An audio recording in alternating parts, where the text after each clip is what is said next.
وأضاء للدنيا طريقا مشرقا وهدى من الرحمن يهدينا به للصالحات وللمكارم والتقى.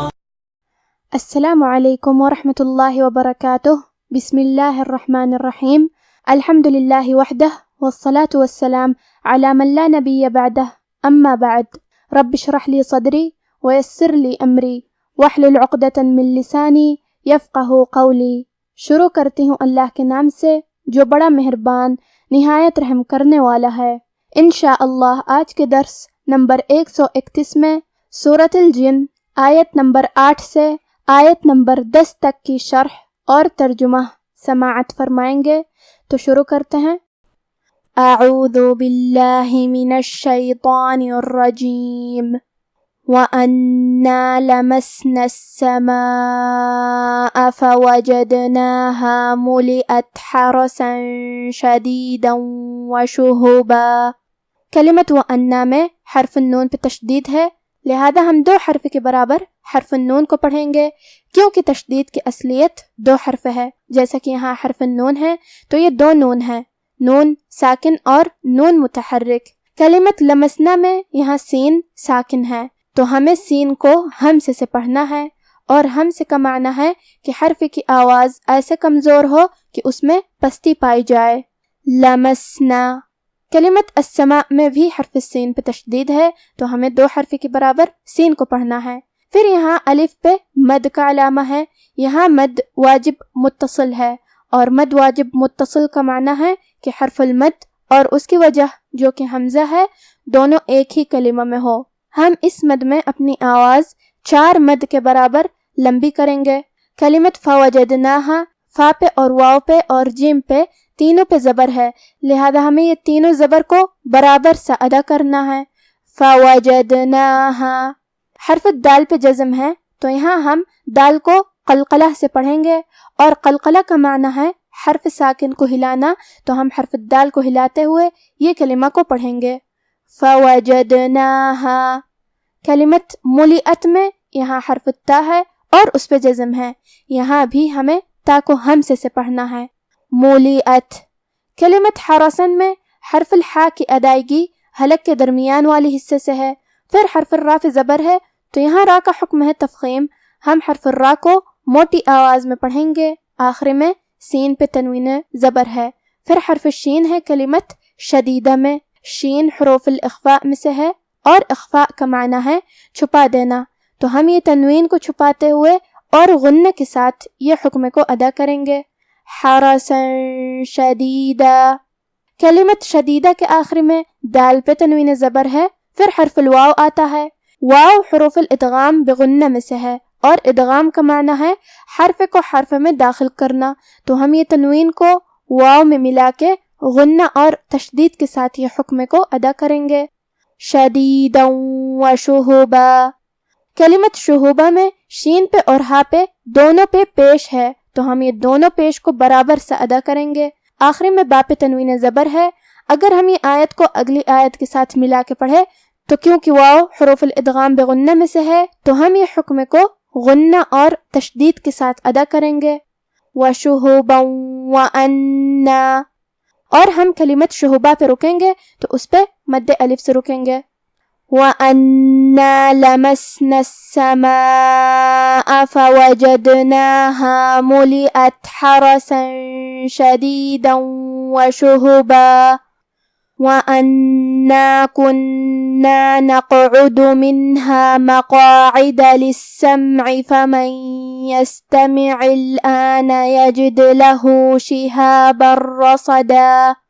کلمت نقعد میں یہاں حرف القاف ہے، اور قاف کی ادائیگی زبان کے جڑ اور تالو کے نرم حصے سے ہے، اور قاف حروف تفخیم میں سے بھی ہے، تو ہم یہ حرف کو موٹی آواز میں پڑھیں گے، اور کیونکہ اس پہ جزم ہے تو یہاں ہمیں قاف کو قلقلہ سے پڑھنا ہے، مطلب ہم یہ حرف کو ہلاتے ہوئے یہ کلمہ کو پڑھیں گے.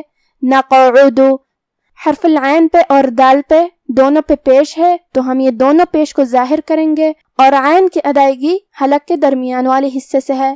کلمت مقاعدہ میں یہاں قاف ہے اور اس کے بعد مد الف ہے، اور مد الف اپنے پیچھے والے حرف کا حکم لیتا ہے تفخیم میں اور ترقیق میں، تو اس کے پہلے حرف القاف کا حکم ہے تفخیم، تو ہم قاف کو اور مد الف کو دونوں کو بھاری آواز میں پڑھیں گے۔ مقاعد، کلمت للسمع میں یہاں سین پہ تشدید ہے تو ہمیں 2 حرف کے برابر حرف سین کو پڑھنا ہے۔ پھر میم ساکن ہے تو ہم میم ظاہر کریں گے۔ کلمت فمن کے آخری میں نون ساکن ہے اور اس کے بعد حرف الیا آتا ہے کلمت یستمع، یا حروف الادغام بغنہ میں سے ہے تو ہم یہ نون کو یا میں ملا کے غنہ اور تشدید کے ساتھ ادا کریں گے۔ فمن یستمعی، تا پہ زبر ہے اور میم اور عین کے نیچے زیر ہے تو ہم یہ تینوں حرکات کو برابر سے ادا کریں گے۔ کلمت یجد میں یہاں بھی حرف الدال پہ جزم ہے تو ہمیں دال کو قلقلہ سے پڑھنا ہے، یجد۔ کلمت لہو کے آخری میں ہا پہ الٹا پیش ہے تو یہاں حکم ہے مد صلہ صغرا، ہم اپنی آواز 2 مد کے برابر لمبی کریں گے۔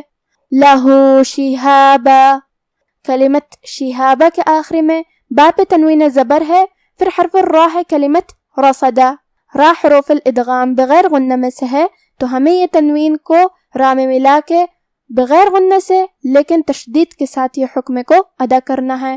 شہاب الرصدا، کلمت رصدا میں حرف الصاد ہے اور صاد حروف التفخیم میں سے ہے تو ہم یہ حرف کو بھاری آواز میں اور منہ پھلا کے ادا کریں گے۔ آخری میں دال پہ تنوین زبر ہے، ہم یہ آیت پہ رکیں گے تو اس پہ مد الف سے رکیں گے۔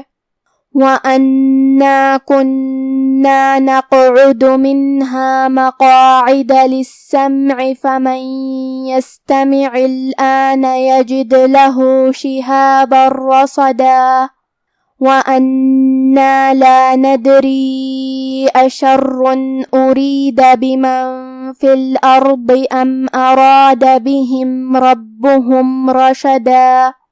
کلمت ندری میں یہاں دال پہ جزم ہے تو ہم حکم القلقلہ کو ظاہر کریں گے، ندری۔ آخر میں یا پہ مد کا علامہ ہے، یہاں مد جائز منفصل ہے اور مد جائز منفصل کا معنی ہے کہ حرف المد پہلے کلمہ کے آخری میں ہو لیکن اس کی وجہ جو کہ حمزہ ہے وہ دوسرے کلمہ کی شروعات میں آئے۔ ہم اس مد میں اپنی آواز 2 سے 4 مد کے برابر لمبی کریں گے۔ کلمت اشرن میں الف پہ زبر ہے اور شین پہ بھی تو ہم یہ دونوں زبر کو برابر سے ادا کریں گے۔ آخری میں حرف الراء پہ تشدید ہے اور تنوین پیش بھی ہے تو ہم تشدید کو ظاہر کریں گے اور 2 حرف کے برابر حرف الراء کو پڑھیں گے، اور کیونکہ تنوین کی اصلیت نون ساکن ہے اور اس کے بعد حرف الالف مطلب حمزہ حروف الاظہار میں سے ہے اور اظہار کا معنی ہے ظاہر کرنا، تو ہم یہ تنوین کو ظاہر کریں گے اور اسے نون ساکن پڑھیں گے اور بغیر غنہ سے یہ حکم کو ادا کریں گے۔ اشرٌ ارید، کلمت بیمن کے آخری میں نون ساکن ہے، پھر حرف الفا ہے کلمت فی، فا حروف الاخفاء میں سے ہے تو ہم یہ حکم کو غنہ کے ساتھ ادا کریں گے، بمن فی۔ کلمت الارض میں یہاں حرف الضاد ہے اور ضاد کی ادائیگی زبان کے کروٹ اور اوپر کے داڑھوں کی جڑ سے ہے، اور کیونکہ ضاد حروف تفخیم میں سے ہے تو ہمیں یہ حرف کو بھاری آواز میں منہ پھلا کے ادا کرنا ہے۔ کلمت ام کے آخری میں میم ساکن ہے، یہاں میم کا حکم ہے اظہار شفوی تو ہم حرف المیم کو ظاہر کریں گے اور بغیر غنہ سے یہ حکم کو ادا کریں گے۔ کلمت ارادہ میں حرف الراء پہ زبر ہے تو یہاں حرف الراء کا حکم ہے تفخیم، ہم حرف الراء کو موٹی آواز میں پڑھیں گے، اور کیونکہ اس کے بعد مد الف ہے تو ہمیں مد الف کو بھی بھاری آواز میں پڑھنا ہے۔ ارادہ، کلمت ربہم یہاں با پہ تشدید ہے تو ہم 2 حرف کے برابر حرف البا کو پڑھیں گے۔ کلمت رشدہ پہ رکیں گے تو اس پہ مد الف سے رکیں گے۔ وَأَنَّا لَا نَدْرِي أَشَرٌ أُرِيدَ بِمَنْ فِي الْأَرْضِ أَمْ أَرَادَ بِهِمْ رَبُّهُمْ رَشَدًا۔ اب آپ سورۃ الجن کی تلاوت تجوید کے ساتھ سماعت فرمائیں۔ اعوذ باللہ من الشیطان الرجیم۔ وَأَنَّا لَمَسْنَا السَّمَاءَ فَوَجَدْنَاهَا مُلِئَتْ حَرَسًا شَدِيدًا وَشُهُبًا وَأَنَّا كُنَّا وَأَنَّا نَقْعُدُ مِنْهَا مَقَاعِدَ لِلسَّمْعِ فَمَنْ يَسْتَمِعِ الْآنَ يَجِدْ لَهُ شِهَابًا رَصَدًا وَأَنَّا لَا نَدْرِي أَشَرٌّ أُرِيدَ بِمَنْ فِي الْأَرْضِ أَمْ أَرَادَ بِهِمْ رَبُّهُمْ رَشَدًا۔ اور یہ کہ ہم نے آسمان کو ٹٹولا تو اس کو مضبوط چوکیداروں اور انگاروں سے بھرا ہوا پایا، اور یہ کہ پہلے ہم وہاں بہت سے مقامات پر فرشتوں کی باتیں سننے کے لیے بیٹھا کرتے تھے، اب کوئی سننا چاہے تو اپنے لیے انگارہ تیار پاتا ہے، اور یہ کہ ہمیں معلوم نہیں کہ اس سے اہل زمین کے ساتھ برائی مقصود ہے یا ان کے پروردگار نے ان کی بھلائی کا ارادہ فرمایا ہے۔ آج کا ہمارا درس یہیں ختم ہوتا ہے۔ وفقنا اللہ و ایاکم لما یحبہ و یرضاہ، والسلام علیکم ورحمۃ اللہ۔